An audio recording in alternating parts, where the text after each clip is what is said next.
Donc, bienvenue à l'ENSICAN. Allez-y, entrez, je débute à peine. Allez-y.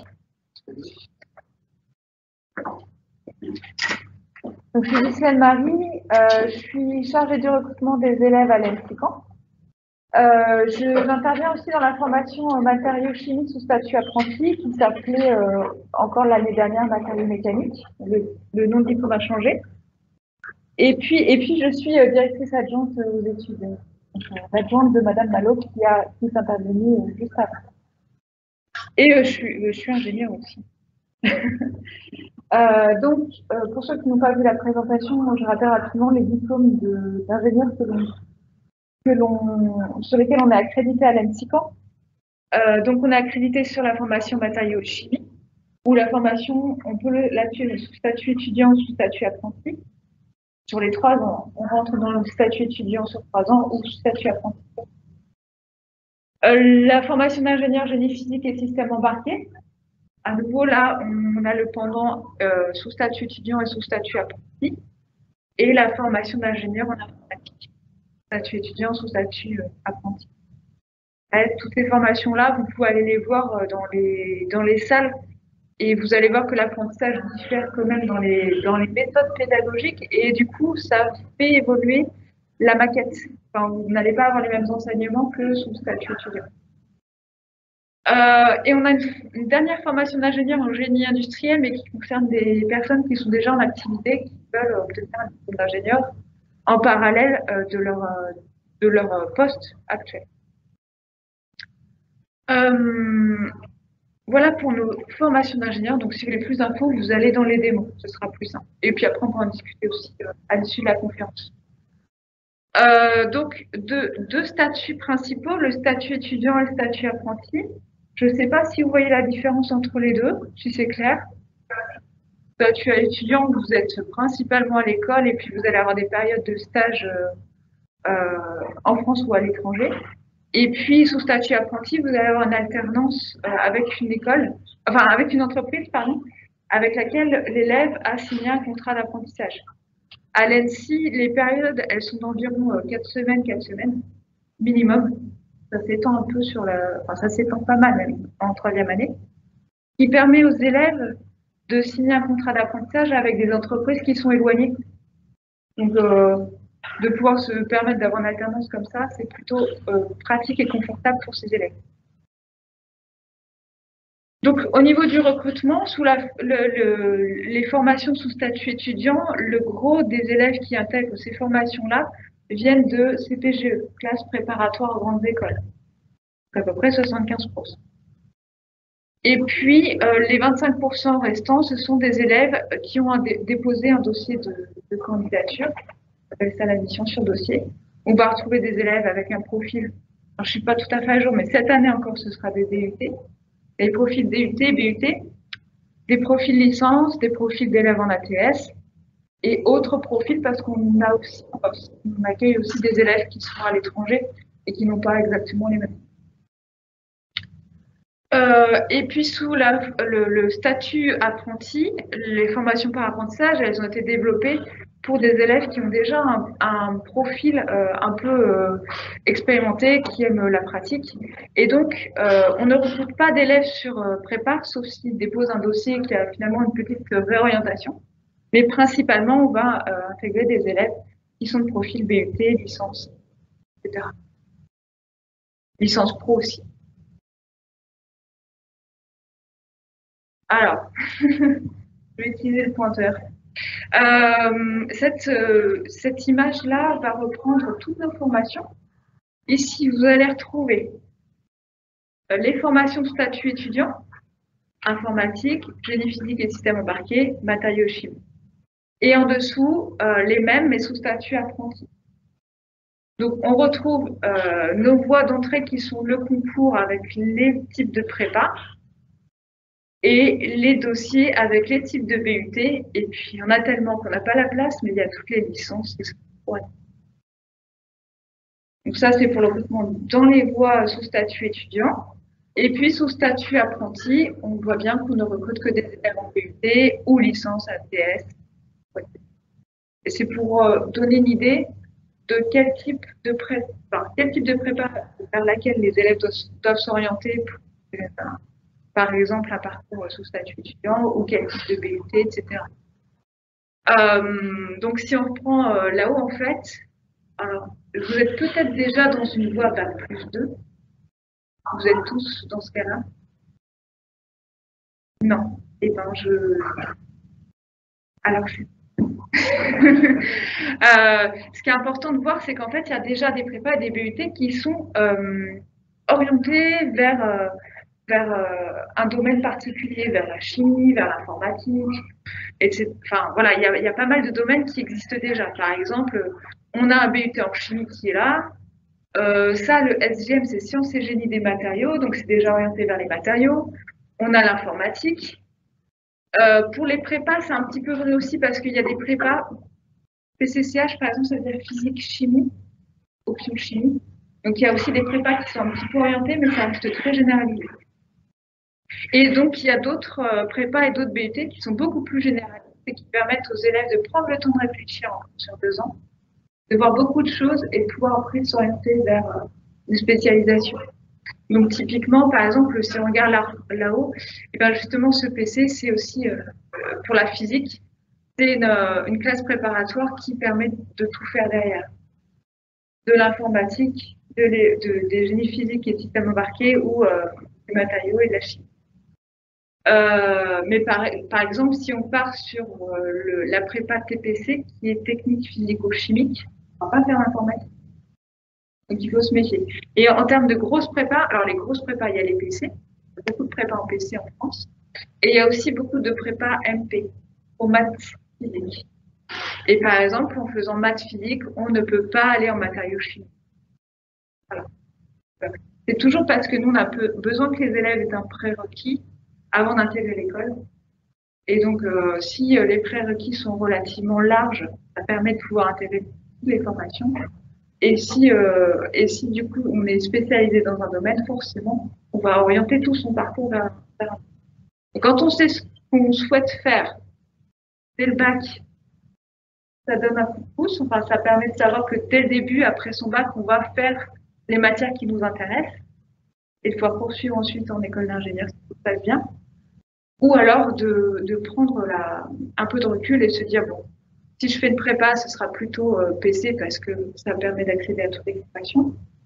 À l'ENSICAN, mais c'est vrai aussi pour d'autres écoles, hein, si vous regardez, le schéma, il est similaire. Et je n'ai pas parlé du BUT, mais le BUT, celui qui permet de tout faire, c'est mesure physique, qui est sur le campus, et ils ont leur porte ouverte aujourd'hui. Un petit mot là-dessus. On sait qu'il y a les portes ouvertes aussi du DUT, enfin de l'IUT juste à côté.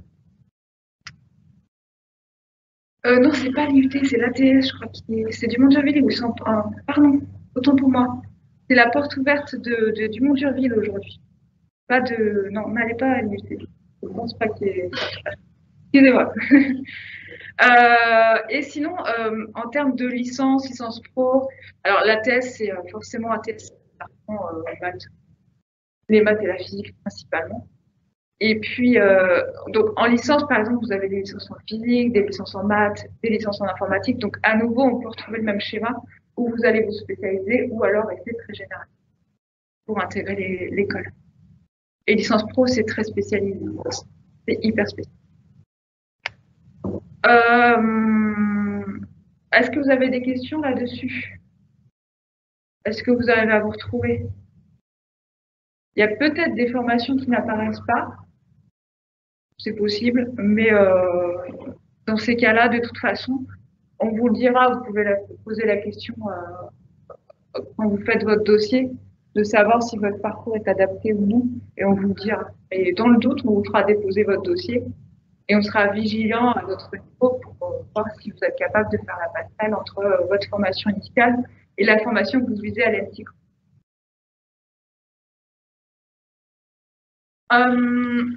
Du coup, pour poursuivre avec cette logique, finalement, si on résume beaucoup, il y a d'autres voies. Mais principalement, on va retrouver la classe préparatoire grandes écoles, on va retrouver le BUT et la licence pour pouvoir intégrer une école d'ingénieur. Enfin, vraiment, il faut généraliser mon discours, hein, c'est pas qu'Alain Sican. Ces formations-là peuvent vous permettre d'intégrer l'école d'ingénieur. Alors, avec 3 philosophies différentes et 3 méthodes pédagogiques différentes. La CPGE, derrière la CPGE, le cursus fait que obligatoirement, pardon, derrière, il y a une formation à niveau bac+5, école d'ingénieur. Donc, les CPGE, on va les trouver dans les lycées. Par exemple, le lycée Pau, le lycée Malherbe. J'en oublie un à Caen. Il y a le lycée du Mont-du-Pays parce qu'il y a une classe PT. Je dis pas de bêtises, il y a la PT. Je mets pas la TS dedans, mais il y a aussi la classe préparatoire à TS qui, pour moi, ne compte pas dans les CPGE parce que je parle ici du parcours en 2 ans et à l'issue, on fait le concours comme INP pour intégrer les mais les ATS un peu à côté. Donc ça se déroule dans les lycées. C'est une formation de niveau bac+2. Le but, c'est d'intégrer une école d'ingénieur, une grande école d'ingénieur. L'examen, c'est un concours qui a lieu au bout des 2 ans de formation. Donc, c'est les résultats au concours qui vont sanctionner l'intégration de l'élève dans l'école de son choix. Alors, l'élève, il va faire. Il y a des élèves en CPGE ici? Non. Je continue quand même pour toi. C'est une voie qui t'intéresse ou pas? En fait, il est en terminale. Ouais. Pour intégrer un BUT. D'accord. Ok, ça marche. Bon, en gros, les CPGE, ils passent le concours et ils font une liste d'écoles qu'ils veulent intégrer. Et suivant les résultats qu'ils ont au concours, ils vont pouvoir intégrer telle ou telle école, mais pas forcément leur premier lot. Et si jamais ils échouent dans leur parcours, ils peuvent quand même valider un niveau L2 ou repiquer la dernière année de leur prépa pour pouvoir retenter les cours. Mais c'est un parcours qui est très, très exigeant. On a le BUT, qui lui n'a pas la même finalité. Donc, formation Bac+3, j'ai bien mis à jour là. Ça se passe à l'IUT. Donc, l'IUT, c'est Institut universitaire technologique. Il y en a un petit peu partout dans les grandes villes. Donc, nous, à Caen, il y a mesure physique. Il y a informatique. Nous, c'est les départements qui nous intéressent à l'ENSI. Mais on a aussi GCGP, qui sont génie chimique et génie biologique et génie des procédés. C'est un peu, pour nous, ça, c'est pas un profil qui nous intéresse, mais voilà, il y a aussi ça juste à côté sur le campus. L'objectif, c'est d'obtenir un diplôme technique. En fait, l'IUT va former des techniciens qui sont tout de suite capables d'opérer au sein des entreprises. Donc, le but de l'intérêt du BUT, c'est pas forcément poursuivre ses études. Les examens sont sous forme de contrôle continu. Donc, cette fois-ci, nous, quand vous allez, enfin, du coup, là, c'est du dépôt de dossier. Et on va regarder les résultats en S1, S2, S3. Plus S4, S5, puisque là, ce sera pour des BUT. Mais si vous êtes en DUT, deuxième année, c'est globalement le cas des élèves qui sont là, je pense, c'est ça? Ouais. Ben, on va regarder que les 3 premiers semestres. C'est bon? Pas un souci. On va regarder l'avis de poursuite d'études, enfin bref, on va s'intéresser à la partie contrôle continu qu'on est capable d'évaluer. Rythme étudiant et démarche compétences. Alors ça, c'est la partie démarche compétences, c'est la nouveauté avec le BUT. Pour les DUT d'aujourd'hui, on est encore sur le rythme étudiant. Et éventuellement, il y a aussi c'est peut-être votre cas, mais l'UT peut se suivre aussi en apprentissage, donc avec une alternance. C'est aussi possible. Et là, il y a possibilité de continuer en licence pro. Alors, quand on est en BUT, ça dépend des établissements, mais la licence pro va être intégrée au BUT pour la plupart des cas et va quand même subsister par certaines licences pro. Et puis, un certain pourcentage va poursuivre en école d'ingénieur. Il y a des IUT qui sont vraiment, comment dire, par exemple, à l'IUT de Caen, on sait que la formation, elle est solide pour pouvoir poursuivre dans les écoles d'ingénieurs. Et c'est ce que disait Madame Malou tout à l'heure, en fait, c'est qu'il y a d'autres établissements où on ne va pas avoir autant d'assurance. Donc, c'est vrai que ce pourcentage-là, il va varier d'un établissement à l'autre, un IUT à l'autre. Et puis, troisième possibilité pour intégrer une école d'ingénieur, c'est de passer par la licence, qui est aussi une formation de niveau Bac plus 3, sauf qu'elle ne se suit pas à l'IUT, mais à l'université. Alors là, dans le BUT, si c'est ce que je disais, l'objectif, c'est de former des techniciens qui sont tout de suite opérationnels dans les entreprises, donc il y a beaucoup de travaux pratiques. C'est une formation très concrète. En licence, on est principalement dans des amphis comme celui-ci, et c'est des promotions qui sont très importantes. Et finalement, les élèves là ne pratiquent pas autant que des élèves de BUT. C'est pas du tout la même formation. Et derrière la licence, c'est le master. Donc en général, les élèves qui vont pas faire une licence, c'est qu'ils ont envie de mettre un pied dans la recherche et de poursuivre comme ça, de faire le cycle licence, master et éventuellement doctorat. Donc c'est pas du tout le même profil d'élèves et il faut savoir aussi que pour les élèves qui sont avant le stade licence, c'est une information importante, c'est que vous êtes à l'université, c'est les bancs de l'université et il faut que ces élèves-là soient hyper autonomes. Ils ne vont pas être aussi bien accompagnés qu'au sein de l'IUT. Voilà. Et puis les examens, ce sont des partiels. Là, on va avoir des bulletins semestriels à checker sur le dépôt de dossier. Vous avez des questions là-dessus? Du coup, j'en viens à ce qui intéresse certains d'entre vous. Ça va être le dépôt de dossier. Alors, qui a déposé son dossier? C'est en cours. Ça marche. Les autres, pas forcément. Ça, c'est téléchargeable sur le site de l'ENSICAN. Normalement, on le retrouve facilement. Je ne sais pas si tu as pu le trouver, ce document-là. Tu ne l'as pas vu. Il n'est pas bien, il est pas bien visible. Bref, en fait, quand on est sur le site de l'ENSICAN, on a un petit bouton pour dire qu'on veut s'inscrire et on va sur un site de recrutement dédié. Et à côté, il y a les documents à télécharger pour prendre connaissance de un petit peu du déroulement du recrutement finalement. Donc là, on est encore dans la phase de dépôt de dossier de candidature. Je pense que si vous m'avez suivi, vous savez si vous pouvez déposer votre dossier ou non. Donc c'est jusqu'au lundi 14 mars inclus. Ensuite, donc ces dossiers-là, on va les transmettre à nos collègues enseignants. Si vous faites un vœu en informatique, c'est les collègues enseignants informatiques qui vont étudier le dossier. C'est pas moi je ne touche pas, je transmets et je laisse mes collègues travailler. Si vous faites un vœu pour l'informatique et génie physique et système embarqué, alors votre dossier va être vu 2 fois. Même vous allez devoir déposer 2 dossiers, mais il va être vu 2 fois. Donc vous pouvez avoir au niveau de la commission de présélection, là, vous pouvez avoir 2 retours. On peut vous dire oui, on veut vous voir en entretien, ou non, et on s'arrête là. Et voilà, le dossier, voilà, les enseignants d'informatique ne vont pas avoir les mêmes besoins que les enseignants en génie physique et système embarqué ou que les enseignants matériaux chimie. Ils vont pas avoir le même recul, le même filtre vis-à-vis de vos résultats. Donc, si vous avez envie de déposer votre dossier pour plusieurs formations, vous allez du coup déposer plusieurs dossiers. Il faut que la lettre de motivation, elle soit adaptée à la formation pour laquelle vous postulez. Ou alors, vous êtes honnête et vous faites une lettre de motivation pour, si vous voulez postuler pour 3 formations, du coup, vous expliquez.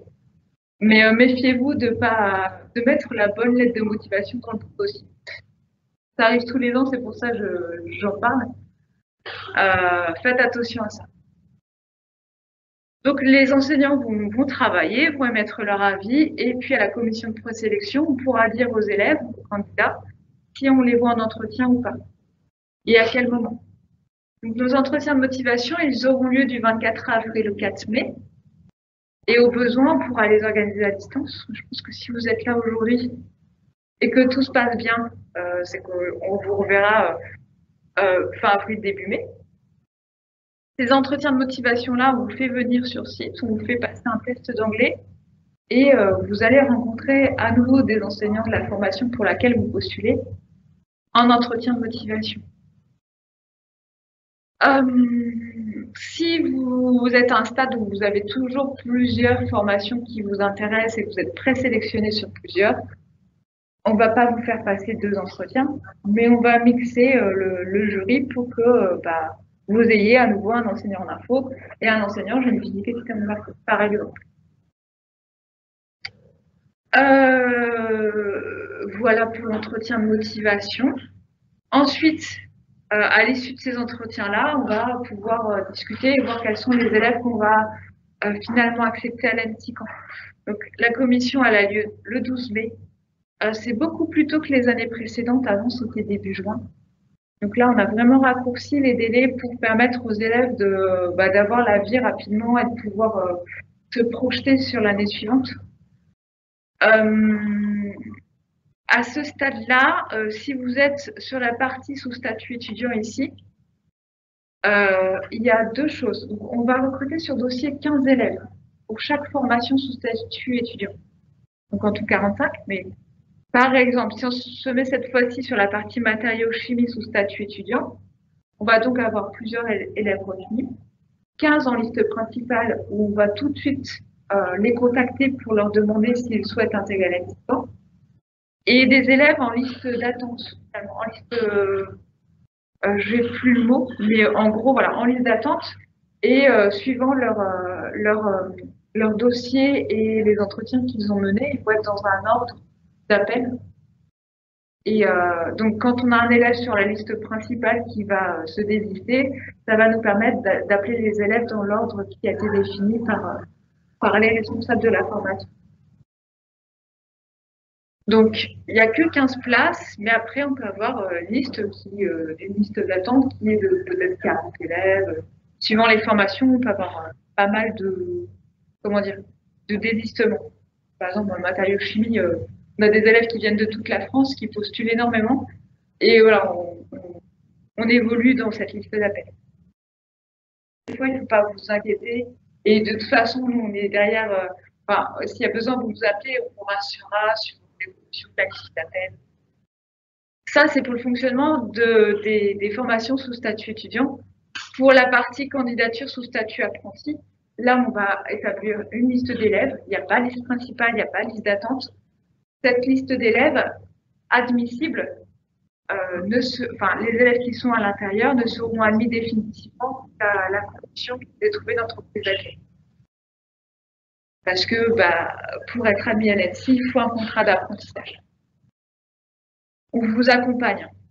Donc, on peut avoir des listes qui sont plus ou moins importantes. Là, cette fois-ci, c'est 24 places pour les formations sous statut apprenti. Certaines conditions peuvent dépasser un peu, mais globalement, c'est 24 places. Et on va vous donner un coup de main le 17, 18 et 19 mai. Le 17, c'est pour l'informatique, le 18, c'est pour les matériaux, et 19 pour génie physique et système embarqué. Sur ces dates-là, on fait venir des entreprises de chacune des formations, en fait. Donc, le 17, il n'y aura que des entreprises qui sont dans l'informatique et qui vont venir à l'ANSSI pour recruter des apprentis. Et l'avantage, c'est que vous savez si vous êtes admis ou pas. Et donc, on va faire à nouveau une session d'entretien, mais pour vous aider à décrocher un contrat d'apprentissage.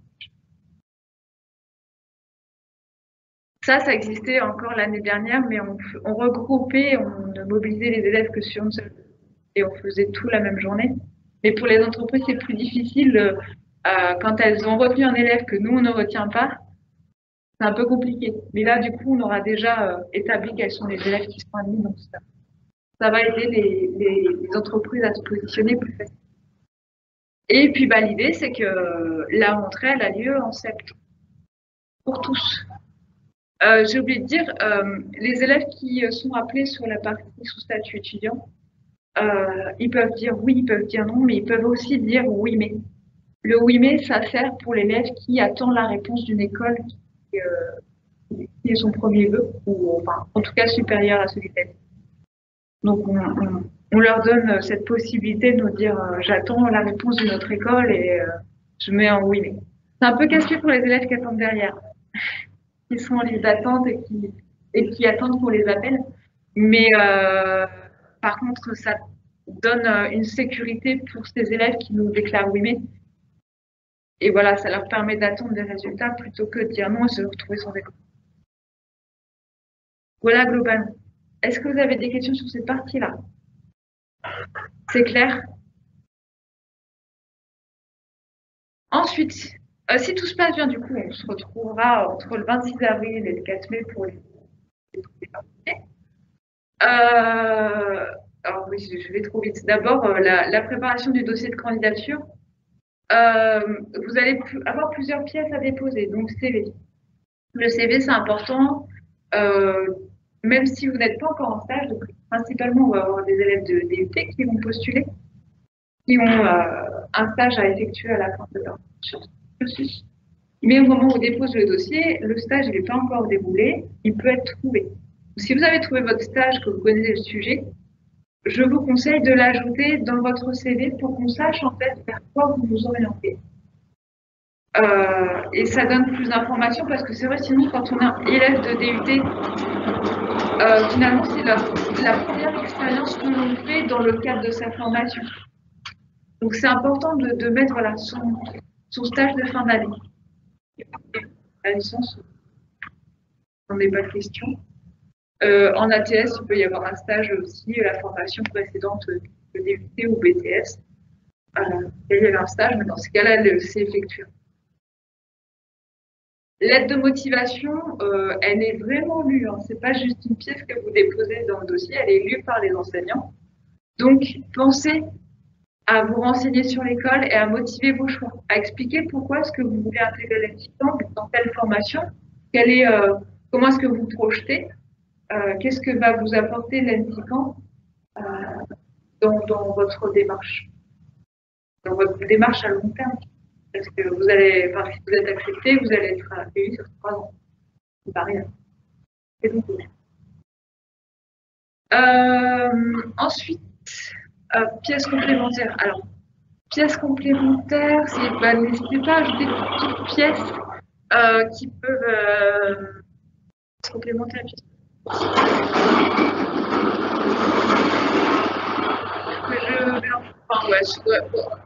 C'est relativement la même chose. Pièces complémentaires, pièces facultatives. Sinon, pièces complémentaires. Est-ce qu'il y a des élèves qui sont en licence? Non. Okay. Donc, j'en parle pas. Ça concerne les élèves de licence. Les pièces facultatives, n'hésitez pas à déposer si vous avez... peut-être que c'est pas votre premier stage, vous avez déjà fait un stage. Si voilà, vous avez un maître de stage, un enseignant qui veut appuyer votre candidature, ben, vous pouvez lui demander une lettre de recommandation et déposer cette lettre de recommandation au sein de votre dossier de candidature. C'est valable pour n'importe quelle candidature, mais à nouveau, les enseignants vont lire ces informations. Et enfin, préparer son entretien. Donc, la phase suivante, soignez votre apparence, listez les questions-réponses habituelles. Vous pouvez trouver ça sur les sites, sur Internet. Vous allez trouver les questions typiques que l'on va poser en entretien de motivation. Et dans les écoles également. Vous pouvez préparer les questions que l'on peut vous poser et puis vous préparer à y répondre pour que votre discours le jour de l'entretien soit le plus fluide possible et que vous ne soyez pas surpris, que vous soyez à l'aise.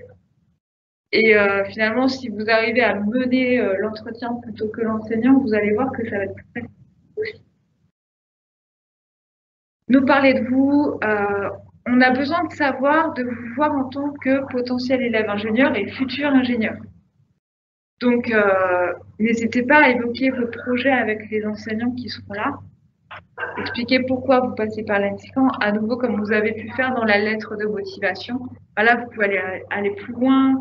Vous allez avoir une interaction riche en plus avec les enseignants que vous pouvez rencontrer aujourd'hui, hein, mais du coup, ça va permettre d'avoir un dialogue. Et puis, prenez des notes, soyez curieux. C'est toujours bien d'avoir une petite feuille où vous avez noté vos questions pour les enseignants ou autres sur la vie étudiante. Ben voilà, si vous avez des questions sur l'école, c'est le moment aussi de les poser à ce moment-là. Okay. Des questions là-dessus? Et ben c'est tout bon. Moi j'ai terminé sur ma présentation. Je suis là toute la journée. Et si vous voulez me voir à l'issue de la conférence, je suis disponible. Merci.